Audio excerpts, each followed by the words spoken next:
So today we're going to take a look at Sentinels versus V1 and see how Sentinels got eliminated from VCT Masters 1. It's the first time that they won't make it to an international tournament. And we're going to take a look at Ascent here. And we're specifically going to focus on their attack, because this video really is going to be, because obviously we won't be seeing Sentinels for a while now, is what should Sentinels be working on, in this time that they have, this break time now before Masters 2 comes around and the qualification for that tournament. Well, I think they need to work on their attack side, because historically that is what they have been struggling with for quite some time now. And well, we're going to take a look at Ascent and the 5 rounds after the pistol and then the second round. We're going to take a look at the 5 rounds that they then lost on their attack, because on the 2 maps that they lost, they were both 6-6 at the half after Sentinels had their defensive side.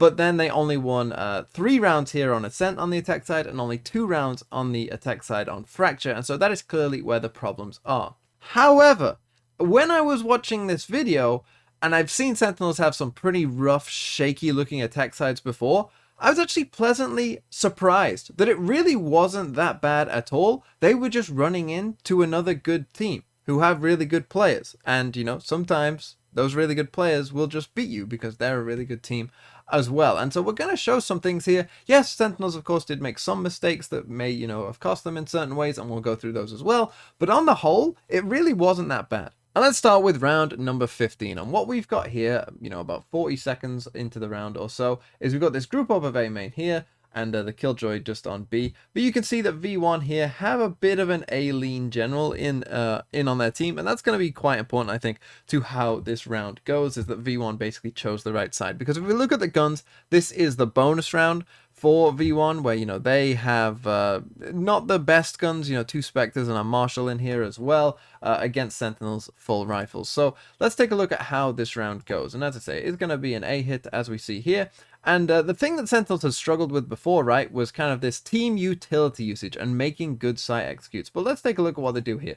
So first thing is they get the drone in, right? And then they get 10s and they dash and they send out the KO knife as well. And so they've used a ton of utility to get 10s in onto the site here. And you can see he's come out of the cloudburst on this side. And now ideally what would be happening is that in a couple seconds, the rest of the team is also going to flood out of this smoke and they're going to make this site execute. However, the problem is that V1 have a ton of utility on their own, and as I explained, them being on this side of the map is going to help them as well, because what V1 are going to do is they're going to KO knife this. You can see they've got an Astra Suck in there as well, and they also have 2 Killjoy Nano Swarms in here also, and so it's going to be impossible. These Sentinels players simply cannot get through the rest of this, and you'll see, what I mean, and that means that TENS ends up isolated here. I mean, this is just a full light show of what's going on, as you can see. TENS ends up a bit isolated. The rest of the team kind of can't come through, and TENS dies before the rest of the team is able to get through this smoke. And so this wasn't really necessarily Sentinels playing terribly. They used all their utility, they sent in the drone, they got TENS in there, they flashed with it, it all looked fine. But then they just ran into a buzzsaw of, V1 being there already and having a ton of utility themselves to use to stop that execute from coming through. And the problem that they face after this moment is that now that their duelist has fallen, you can ask 100 thieves what attacking on this map looks like when you don't have a duelist to create that space for you on site, because it just doesn't go well. And so what ends up happening as we run this forward a bit, basically they wait for Dapper here to make his way up cat, right? They want to, okay, we can't just force our way anymore, so we need to have, an attack from multiple angles. So that's what they kind of wait for Dapper to get in that position to do. But then it's still so hard to attack this map without that duelist and without that space creation, that essentially what's going to happen is exactly what happens. They're going to just get mowed down. And also, as you can see, the time is really ticking on them here. So Xander gets 2. They do manage to get 2 back, but the problem is Zelsis just has this angle. The time is really against them at this point. And so as Shazam tries to make this cross, he dies, and then Zoms also will fall. And so they lose this round, but as I said, it wasn't necessarily a terrible idea or even a terrible execute. It was just V1, playing very well. And now let's take a look at round 17. And as you can see, there's a full B kind of fast push here from Sentinels. Again, a full gun round for both teams pretty much. Actually, Sentinels have the advantage here as well. So let's take a look at how this one goes. And again, it's going to start off perfectly well. They get B main control early, and, you know, they get the lockdown there early. They send in this Sova ult as well. And then if we take a quick look at the map, Tens is going to, you know, dash in onto the site with the smoke. There he goes. In he goes here. But then the problem is, if you just look at the kill feed, is essentially they're just going to get sprayed down by Whippy. 3 of them die to Whippy, simply spraying him down. Now, as this goes on, 2 players actually get detained here, and they get the revive on Sick. Then they make this mistake that Zelsis here just sits there the entire time. And he was, you know, caught by that Killjoy lockdown, but he's just able to live because they didn't check that corner. And they mentioned on the commentary that this smoke that was here, like this smoke that was in here from the Astra, was kind of almost a bait. That, you know, oh, our players are locked down, you know, get this smoke up. And clearly the Sentinels players believed, oh, they must be in the smoke or playing near the smoke, right? That they're trying to help their teammates live for a bit longer. So Shazam just instantly pushed the smoke. But Effie's here was just sitting at the back site, and they didn't check him. And ultimately that ends up costing them. As you know, we've got Sick here going for like a big flank behind, but there just isn't enough time for that. And obviously here, Zombs is in a pretty bad situation because all 3 are just staring him down. So they get that kill, and then obviously Sick is in this bad position. But if we watch the replay of this round, you'll see that it was just a full-on spray through a smoke, you know, unlucky, I guess. Like, he just sprays through, he gets 3. It's just one of those. I don't necessarily think there's much you can even say about that. He just sprayed through the smoke, controlled it, and got 3. Now let's come to round number 20, and what we're going to get here is some early B pressure from Sentinels, but this is going to be a great fake again, and there's a lot that goes into this round overall to sell this fake. But what we're going to get is overall Tens really like this smoke, by the way, as an idea, because you know that a jet might be opping in this space, so you get that smoke that pushes the jet away, and now they have B main control, but they're going to actually leave that B main control. Whilst this is going on, they send a dart into mid, they smoke off mid as well to give them that bit of mid control. And as we run this forward as well, what's basically going to happen is they're going to start back towards mid. I should also just note that Shazam has also been caught by this KO knife though on A. So they're showing that, you know, they've got pressure on both extremities of the map, which really, you know, to V1 means they could go anywhere at this point. So what they begin to do is just take a bit of space back towards mid, as you see here. This smoke is going to fade, but crucially, what's going to happen after this smoke fades, and Tense doesn't see anyone there, luckily for him.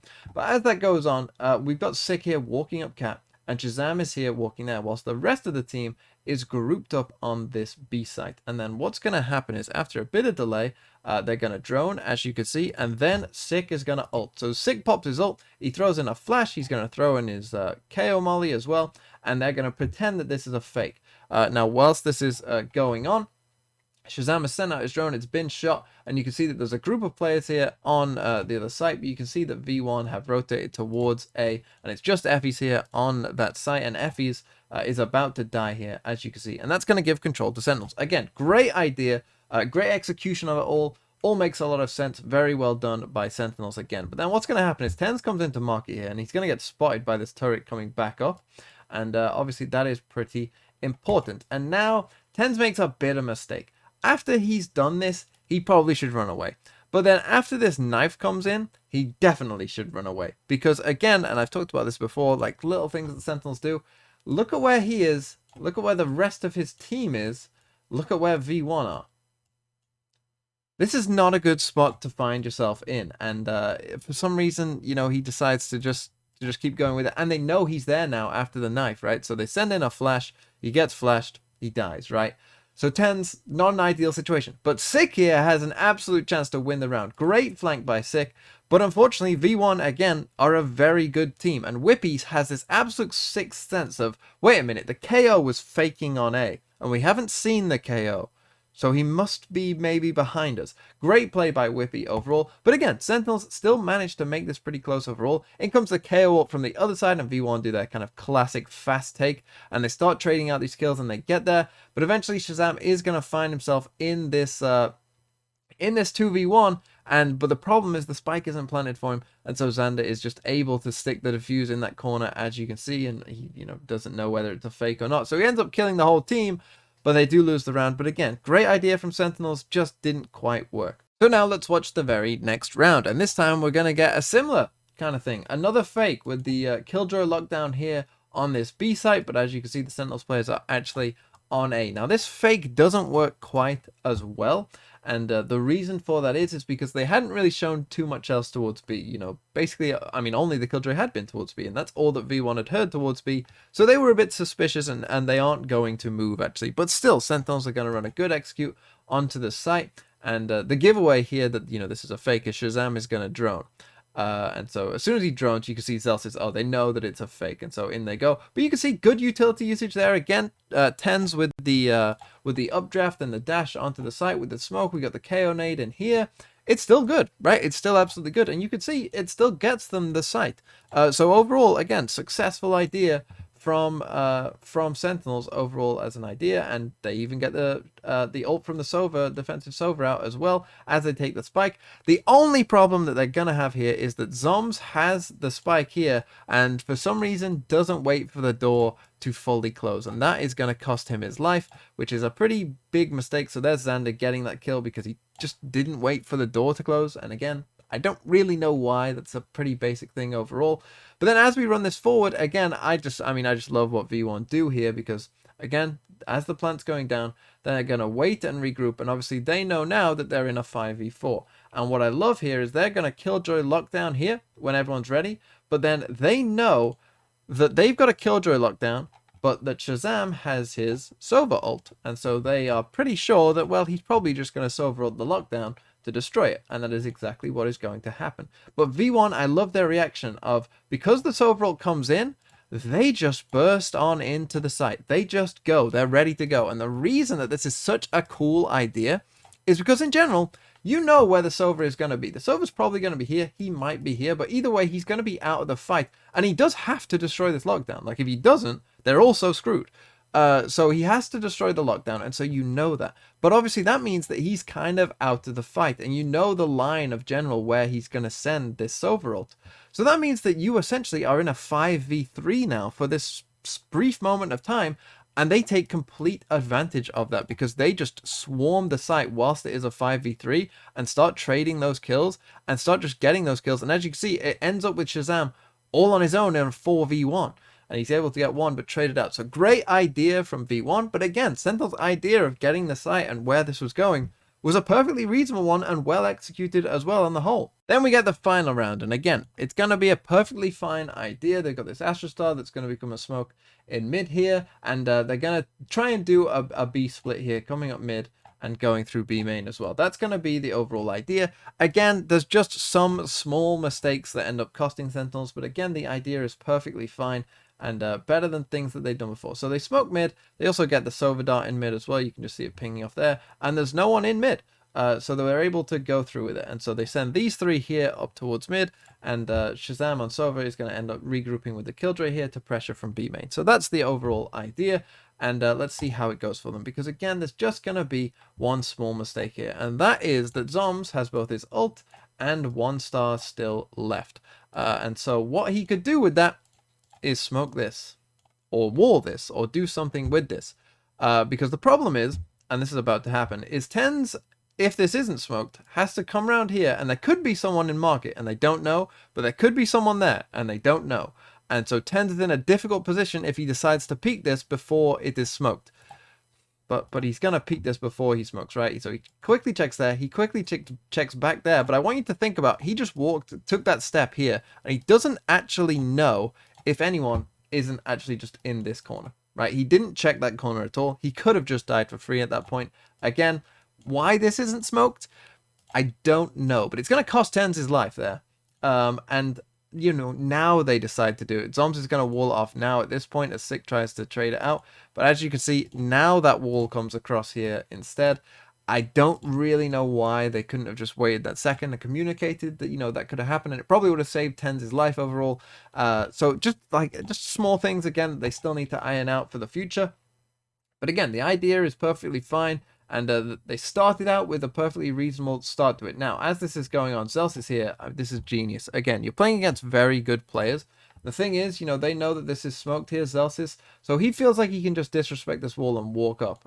It's a risky play. He knows that he's probably going to die, but if you can get another one, you know, and they end up in a 4v3, that's very good for them. And he does exactly that. And so he gets the trade. So now we are in a 4v3. But Sentinels are, you know, getting closer towards this site. It has been a bit of a slow hit. They haven't had that explosion. 10's dying obviously really doesn't help with that, but they're still in a situation that they can win from. And they have good awareness still, and they have good understanding of what might go on. And they have a good idea here as well, as it's not looking great. What they decide to do is push through CT instead, because they've seen the Killjoy utility and they've seen the Sova here as well with his utility. So they're pretty sure that the Sova and Killjoy are in this back site. So if two of the players you're playing against are back there, obviously getting onto B site is still going to be quite a challenge. So they decide to go towards A instead. And if we just watch the map here, you'll see that they do lose the Astra there, but the Killjoy is able to trade it out. And then Shazam here has a 6th sense, knowing that Xander would be coming behind him. So he gets a kill, and now they know they're in a 2v2, and the 2 are on B site. So they end up running away back towards A, which is another great idea. But, like, again, good understanding, good ideas. Now, Shazam's position here is an interesting one, right? Because he's going to come back towards that corner. Here's the thing about this position. I actually think this is a bit obvious, and that really Shazam's best hope here was that he would get one and, you know, the other would die. I feel like it's a bit too obvious. I would have preferred had Shazam come to, like, this position or somewhere in here. Now, this position runs a risk, perhaps, of, you know, they could come up this way, but you're pretty sure that the V1 players are going to run up at the start because, you know, they don't necessarily have the time to be walking all the way across the map, you know, if Sentinels are already on the A site. So they're probably going to run it either way. And I would have preferred had Shazam, and he did have time, I think, to get into this position because it's less obvious. And what's more is, you know, he can watch this cross across here, probably get one from this position, and then run out and run all the way back to short instead and help support from there. So I would have preferred that, but anyway, Shazam does go in this corner, and as I mentioned, the best he's probably going to get is 1, and that is exactly what happens. And then again, though, what Dapper's going to do here is perfectly fine. He plants the spike, he puts his turret up on top of the generator there, as you can see, and we get this Sova dart, this common Sova dart that goes just there, scanning the kind of near site here. And he's going to just play right under the gen so that dart can't see him. Again, a very good position to play, absolutely. But he's just going to lose the fight, and it's just one of those things that happens. And yeah, this was kind of a good example, again, of what I think happened for Sentinels overall, is that it wasn't necessarily that their ideas were bad. You know, I've seen Sentinels play and just their attackers looked woeful at times where it's completely disjointed. This time, it was a lot more cohesive on the whole. They were just running up against, you know, a very good team in V1 who, you know, are also very prepared and know what they're doing, which obviously doesn't help them. But I think Sentinels, you know, this game showed me that they aren't that far away. You know, they don't need to make any roster changes or anything like that. They need to get a coach and a coaching staff, really, to help them out, you know, with certain things. But other than that, they can be a top team very easily. Again, you know, the players have the talent to do it. They just need a bit more organization, I think, and they can be right there for VCT Masters 2.